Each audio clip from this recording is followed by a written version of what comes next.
लोकसभा चुनाव की घोषणा के बाद नक्सलियों ने अपनी धमक दिखाकर प्रशासन को खुली चुनौती दे डाली। ऐसे में शांतिपूर्ण मतदान संपन्न कराना अब गया में प्रशासन के लिए बड़ी मुसीबत बन गया है।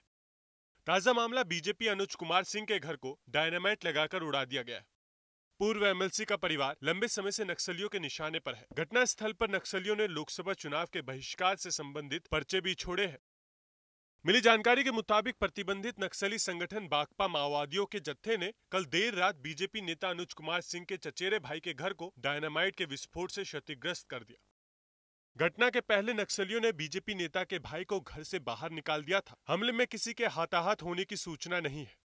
मिला कि नक्सली लोग घर को घेरे हुए हैं और थोड़ा देर में फिर फोन किया गया कि अब पूरा ब्लास्ट कर दिया गया है घर को। सर, नक्सली किसी तरह की डिमांड किताब से लेके हुए नहीं, हमसे कोई डिमांड नहीं। हम तो पटना से लौटे थे, हमसे कोई डिमांड नहीं। 2011 में एक बार ऐसी घटना हुई थी, घर के सामने उड़ा भी दिया गया था, मेरे गेट उठ को भी उड़ाया गया था। लेकिन उसके बाद फिर सुदेश पासवान की हत्या हुई थी, तो उसमें भी बैनर उनर साटा था मेरे विरोध में, तो टारगेट पर रखे हुए था। लेकिन इस तरह का ऐसा होने का संभावना नहीं था, क्योंकि सीधे तौर पर आपसे किसी तरह कुछ मांग नहीं की गई? नहीं, हमसे कोई मांग नहीं की गई इस तरह का।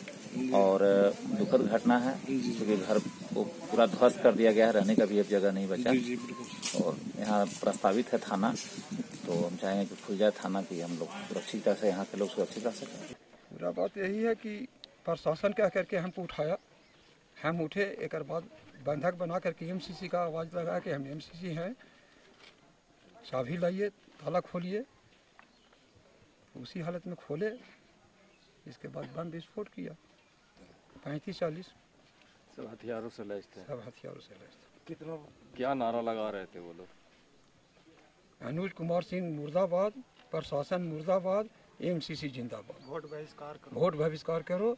और यही सब पर्चा उर्चा छोड़ के गया है। एक का आवाज आया, उसमें पूरा घर ध्वस्त है, देख सकते हैं सामने। ये डायनामाइट लगा के अब ये हम नहीं बता सकते हैं कि बम लगाया था कि डायनामिट लगौले था। हम तो बंधक में थे। क्या नाम है आपका? अजय सिंह। नक्सलियों ने वहां अपना पर्चा भी छोड़ा है। इस बड़ी नक्सली वारदात को जानकारी मिलते ही आला अधिकारियों की नींद उड़ गई। नक्सलियों को पकड़ने के लिए डुमरिया पुलिस और कोबरा बटालियन की टीम इलाके में छापेमारी में जुट गई है। डुमरिया इंस्पेक्टर धर्मेंद्र कुमार ने घटना की जानकारी आला पुलिस अधिकारियों को दी है और वारदात स्थल का मुआयना करने पहुंचे। रात में 11:30 बजे के आसपास डुमरिया प्रखंड के डुमरिया थाना अंतर्गत बोधी बिगहा गाँव में पूर्व विधान पार्षद अनुज सिंह है, उनके घर को हथियारबंद नक्सलियों द्वारा जो है आईडी लगा के ब्लास्ट किया गया। घटना की जानकारी मिलने के बाद वहाँ पर जो है सीआरपीएफ, कोबरा और एसटीएफ और अन्य लोग पहुँचे। और जो प्राथमिक सूचना है उसमें ये आ रहा है कि 20 के आसपास हथियारबंद नक्सल्स आए थे और उन्होंने आईडी ब्लास्ट कर घर को उड़ाया। किसी के साथ मारपीट हुई? फिलहाल घटना में किसी हताहत होने की कोई सूचना नहीं और पुलिस जो है वो मामले का अनुसंधान कर रही है। तो इसमें जो जिस तरह से घटना हुई है और अभी चुनाव का भी मौसम है, तो किस प्रकार के आगे सतर्कता रहेगी, क्योंकि नक्सली इससे मनोबल बढ़ेगा? नहीं, ये जो है हम लोग जो है इस संबंध में जो भी चुनाव के संबंध में जो तैयारियां हैं उसको माइक्रो लेवल पे हम लोग प्लानिंग कर रहे हैं। इस घटना से चुनाव की तैयारियों पर या चुनाव के शांतिपूर्ण संपन्न होने पर किसी प्रकार का कोई विपरीत प्रभाव नहीं पड़ेगा। और जो नक्सल एक्टिविटीज़ हैं उसको भी कंटेन करने के लिए लगातार सीआरपीएफ और जिला पुलिस के सहयोग से, कोबरा के सहयोग से और एसएसपी भी है, उनके सहयोग से ऑपरेशन चलते रहते हैं और आगे भी हम लोग इस एक्सरसाइज को और बढ़ाएंगे।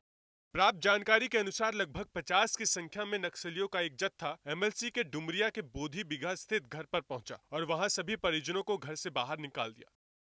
इस दौरान नक्सलियों ने घर में रह रहे एमएलसी के चाचा और भाई के साथ जमकर मारपीट की और विस्फोटक पदार्थ लगाकर उस घर को उड़ा दिया। नक्सलियों के द्वारा इस कार्य को सफलतापूर्वक अंजाम देने के बाद जमकर नारेबाजी की गई। घटना की सूचना मिलते ही पुलिस वहां पहुंची और मामले की छानबीन में जुट गई। ज्ञात हो कि नक्सलियों द्वारा पहले भी एमएलसी के घर को निशाना बनाया गया था और ऐसी घटना होने की सूचना खुफिया विभाग के द्वारा भी दी गई थी।